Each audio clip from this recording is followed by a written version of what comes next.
Peter, welcome to the show. You're on the air. Not Pete, but Peter. Hey, Jesse. Good morning. How are you? All is well, Peter.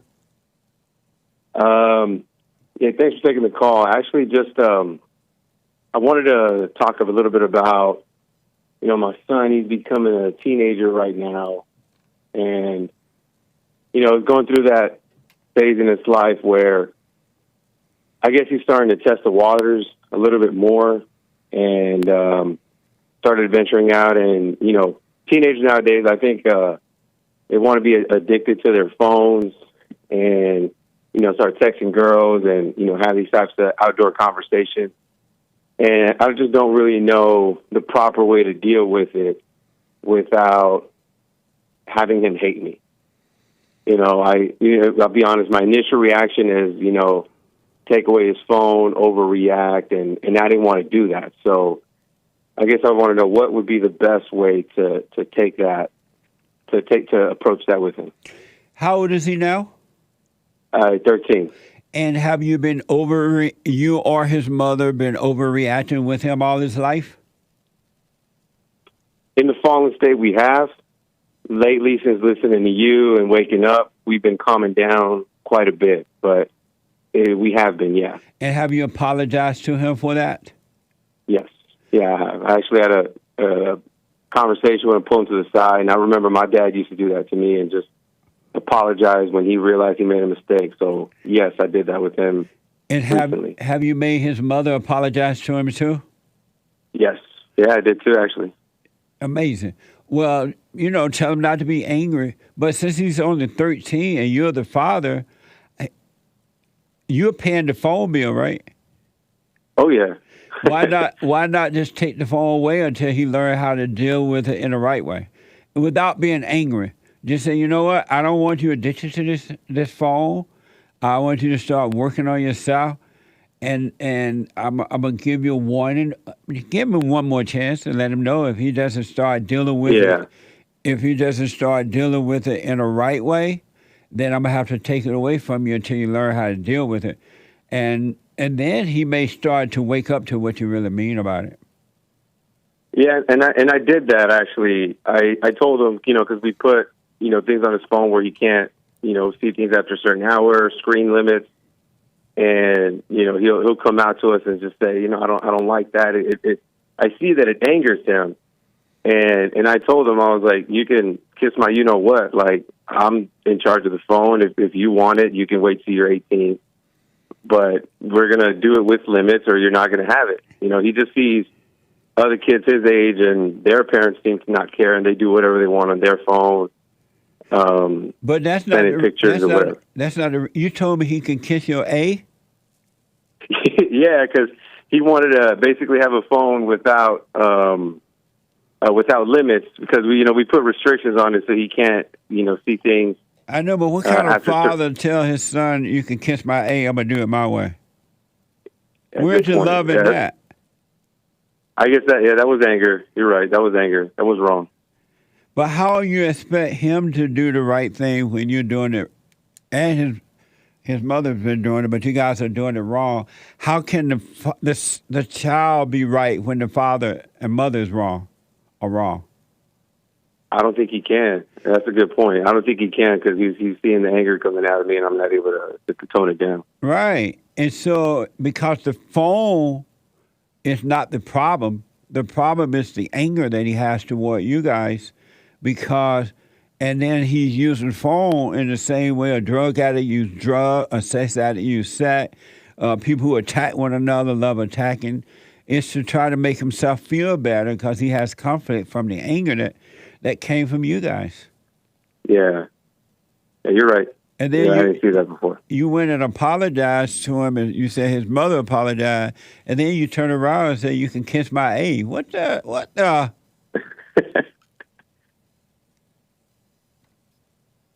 Yeah, I guess that's the black mama in me right there, the flip-flop. It is. You're right. Yeah. Because it's perfect love that changes the child, not hate. And when a father or even a mother tell a child, you can kiss my A, I'm going to do it my way anyway, there's no love in that. You're right. Even though you say I'm sorry, your actions speak louder. It's what coming through you that is affecting him.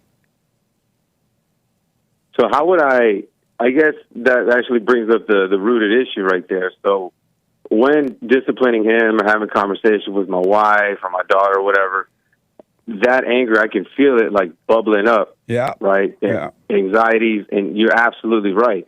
I already went, forgave my parents, I did all that. I've been seeing a lot more of myself, and I'm noticing this anger is just, I don't know, I guess there's no off switch, right? And I don't think there is, but when I see it, it just gets, I don't know, I think it's just like the thought, of course, comes with the feeling that, like, I feel it in my back, I feel it everywhere, and I'm trying to, like, shake it, and it's, I don't know, it's no other way to describe it other than just like painful. I understand that. And Yeah. and why and do you believe it's you feeling that way? In the moments, it feels like it's me, and it's not until I calm down. Like, you know, when you have like an anger outburst and then you calm down, you relax, you like realize, like, damn, why did I do Yeah. all those things? Like, I wouldn't have done it. So, but in those moments, it's hard to recognize whether it's me or not, because it's literally like, I don't know. Like, I've seen, I'm gonna go. I reference the cartoon Spider-Man where he gets like this black suit on him and he just can't control his body anymore, and he loses who he really is. That's what I feel in those moments. I understand that. Yeah. And so you have not been able to understand that those feelings are not, and thoughts and feelings are not you at all? Not 100%, no. Yeah. Well, I would, when those thoughts and feelings come, see what you can understand from them, from it. And understanding will cause you to see that it's really not you, it has never been you, it can't be you, it's not you. So you could stop overreacting to it. And then when it does happen, you would see that, wow, I feel this pain, I feel this anger, but I know it's not me. And when you start to understand it, you're going to know it. And the understanding of it would get rid of it. Would get rid of it because through understanding, you will stop believing that it's you. And you would know that it's something that made a home in you, but it's not you. And then when you deal with your son or anyone, you deal with them in a calm, perfect love attitude. You explain you explain, you would see the words would speak through you, and they would speak on your behalf, and you would explain the consequences of his behavior. And in that, he would start to see it, because that would be love coming from the father or the mother. That would be love, and the love would change him. But if you're telling him you can kiss my A and I'm going to do what I want to do, all you're doing is driving him deeper into darkness. And now he's angry, and so he's the same identity you feel in you, in your mind and body. It's exactly what he's feeling too. And he thinks it's him. And that's why he's not able to do the right thing, because he believes the wrong thing is him. Just as you believe it, and you're still overreacting to it inside of you.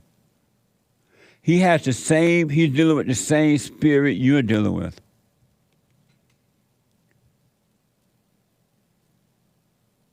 Is that what, when people say generational curses, isn't really just like my grandfather killed somebody back in the day?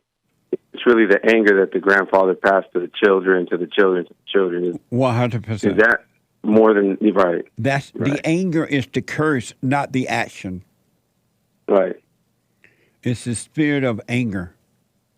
And it goes on from generation to generation to generation until somebody finally say, one generation finally say, you know what? I'm not going to be angry. This is not me. I'm overcoming this. And then the love starts in that generation. But that is the curse. The anger is the curse. It's of the devil. It's evil. Yeah. If I could maybe share a little bit more, like for what I do for my work, I'm not home all the time. I'll be gone maybe a few days. out of each week. And, I'm not home. And I'll be honest, the thoughts get to me of like, you're not doing enough. You're not present with your kids. You're not taking them to sports. And, I'll see photos of them, of what they're doing. Part of me wishes I would be there to help or whatever, but I don't know. And I know those thoughts are not mine as well, but what I'm trying to say is in those moments, it's just, I guess that's also anger that builds up. So when I am home, I start telling those foul things and I start acting a fool because when I'm not home, I want to be home. And then when I am home, I feel like angry that I am home. Like it's crazy. Yeah. It really is insane now that I'm talking to you about it. It's insane because, I mean, I don't know. You say it all the time. The reality is I don't want to be that person. I want to be relaxed, still, that state of peace that you talk about. It's just insane how that voice is so loud that makes me do these things. I don't know. I have been doing the silent prayer morning and night, and then throughout the day, I'll recognize it and I'll feel the pain, and I'll see it, and then there are times where I can catch it, and then there are other times where it just, I don't know. I guess the thoughts are heavier, and I allow it to get, to a point where then I'm out of control.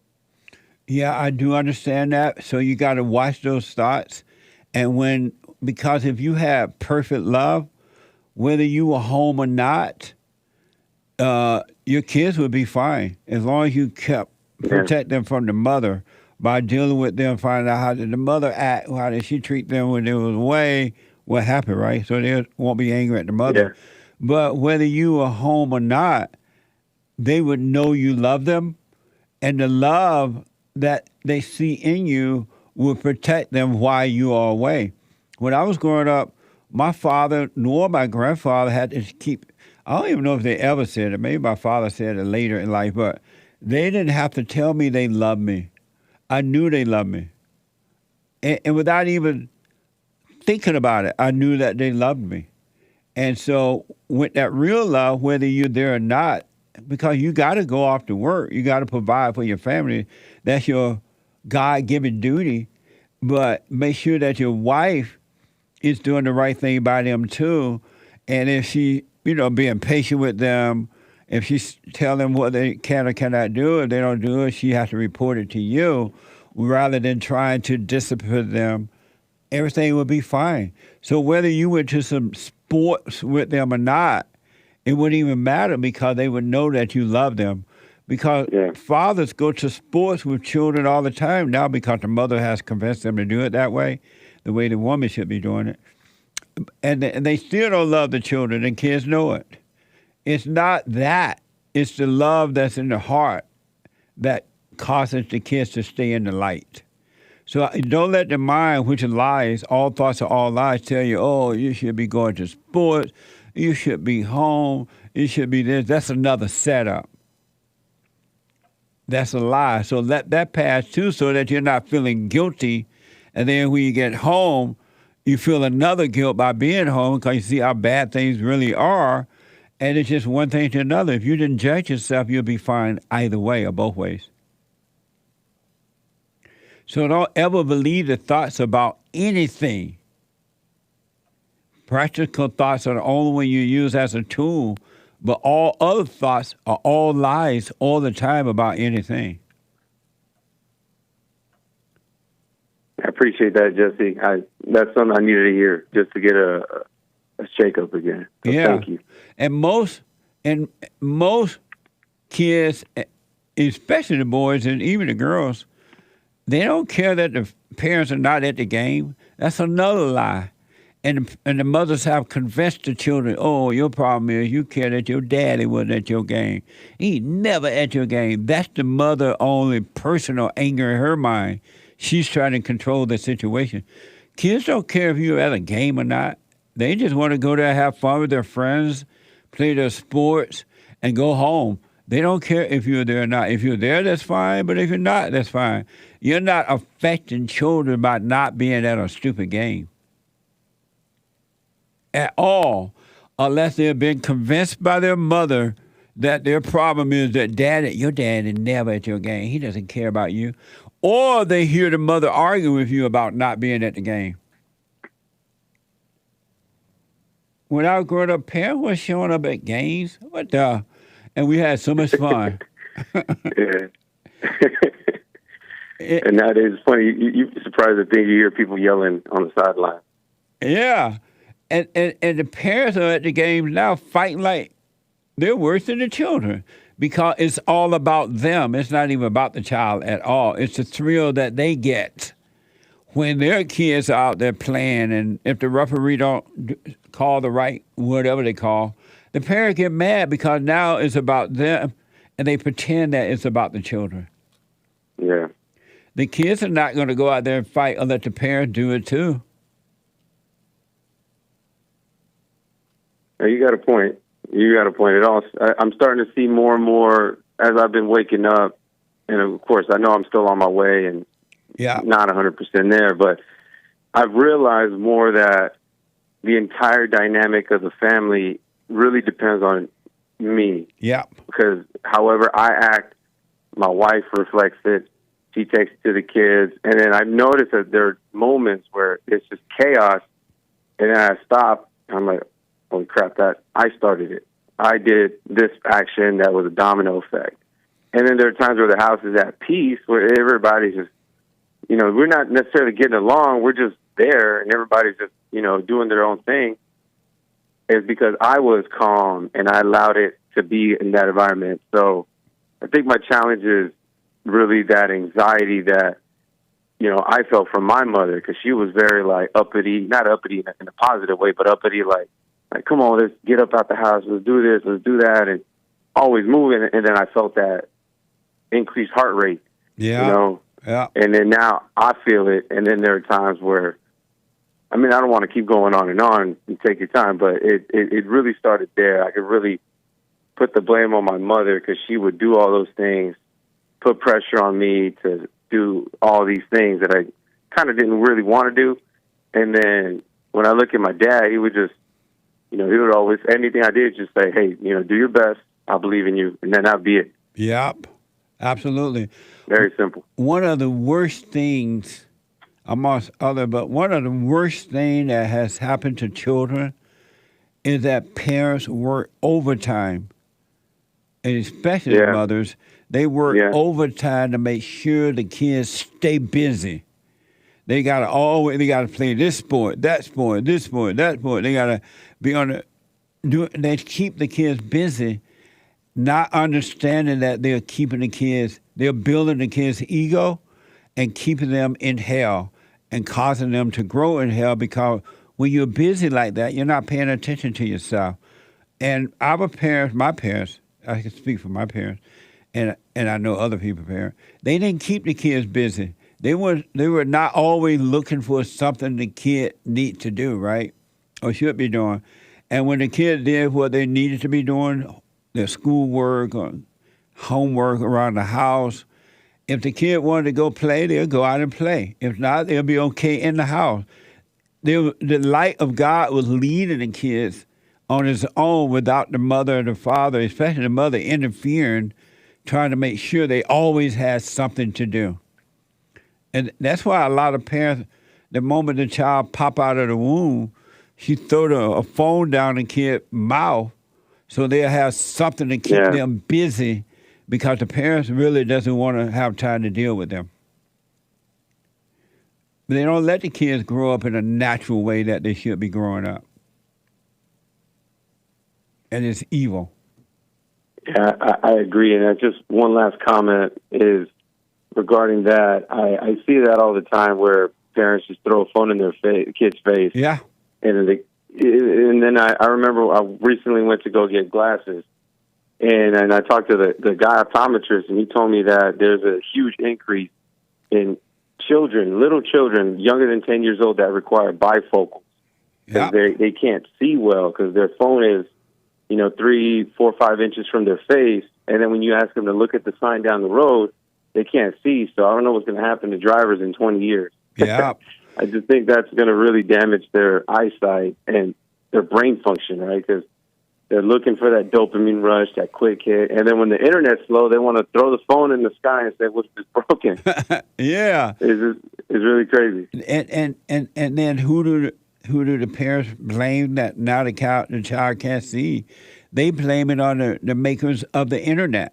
Oh, Yeah. the internet need to change this, or they need to do that. They never once say, you know what, I need to stop doing this to my children.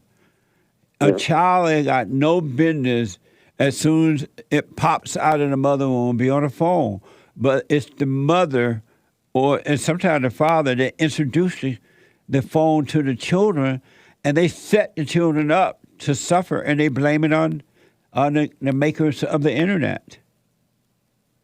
And even when they find out that the children are addicted to the internet, even then they'll blame the internet. They don't say, well, you know what, I should have never done this. I was wrong. I should not have introduced my child or let them spend that much time on the computer.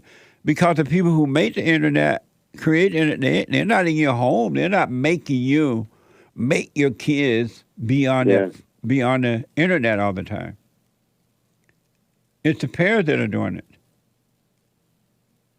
Yeah, you're absolutely right. Just I think it's the more I've been listening to you, and the more I've been doing all these things. You know, I've taken a lot of the steps you talk about, and I really reflected on them to see if it made sense. And I'm taking a lot of steps to help my kids find a better way of life. I distance myself from family members that are toxic. Pull the kids out of school. They're at home, and my goal is to help them become the better generation. And I'm seeing that they are not the problem at all. It's right. This evil spirit that I feel that makes me feel guilty. I'm not home now. I'm angry that I'm home now. I'm in a rush because I gotta go. Now I'm upset because I can feel this. I don't know. It's like the ocean just goes up and down, up and down, up and down. It's never like a lake that should be calm. Right. And then, just that peace. And once you return to calmness, you're going to not only deal with your kids like that, you're going to deal with everyone because you would have returned to your natural self rather than this not self that you think is you. You are not thoughts, and you're not your feelings, and you're not your body, but you still think at times that you are, and that's why you're overreacting. And you're right, the pain gets so great in the body that it can just feel overwhelming. It'll make you think that it's you, but just know that's not me. That's not, yes, I feel this pain in my body, but I know it's not me. And then you're allowing the truth to come in. You allow something else to come in to get rid of the not you, which is of the devil. It's evil. Yep. So I would just apologize to your son and just understand he's been set up to be that way. He didn't introduce himself to the phone. The parents did. He didn't make himself angry. The parents did. And he is feeling exactly what the parents are feeling now, overwhelmed. He feels when he's not on the phone, he feel like something is missing. He feel guilt. He feel everything that you're feeling. And it's not him because he became like the parents. Yeah. Hey, you're absolutely right. I can totally see that spirit in me that just takes over as I'm talking to him. Yeah. Or my wife or my daughter or whatever. Yep. And then the craziest thing is when you see, well, with me, when I see my kids act just like me, and I take a step back and my eyes open wide and I'm lost for words because where did they learn that? Me? Yeah. Yeah. You become like what you hate. Yeah. Yeah, and that's very interesting. And I think, and after this, I'll let you go because I know you got more calls to get to. But one of the things that I learned from you, and I've seen this movie, maybe 100 times. You referenced it a long time ago, Revolver. Yeah. Where he says, the greatest enemy hides in the last place you look within itself. Absolutely. And I feel like that's where the devil hides, and then the devil is, you know, he looks nice. He looks like God. He looks like I don't know. He looks like a cheesecake. He looks like getting upset. Yeah. He looks like something that's trying to draw you in. Because if the devil were to show you his true evil nature, any wise person would go the other direction. Yes. You know, it always looks like a small little, oh, well, you're going to be late. And then everything else goes downhill from there. Absolutely, man. Something like that. So just understand your son, and then understanding him that he's feeling just what you're feeling, you'll see how to deal with him in the present. Oh, yeah. Yeah. All right? Well, thank you, Jesse. I appreciate it. All right, Peter. Good talking to you, man. Likewise. All right. I'll see you soon. Okay. Bye.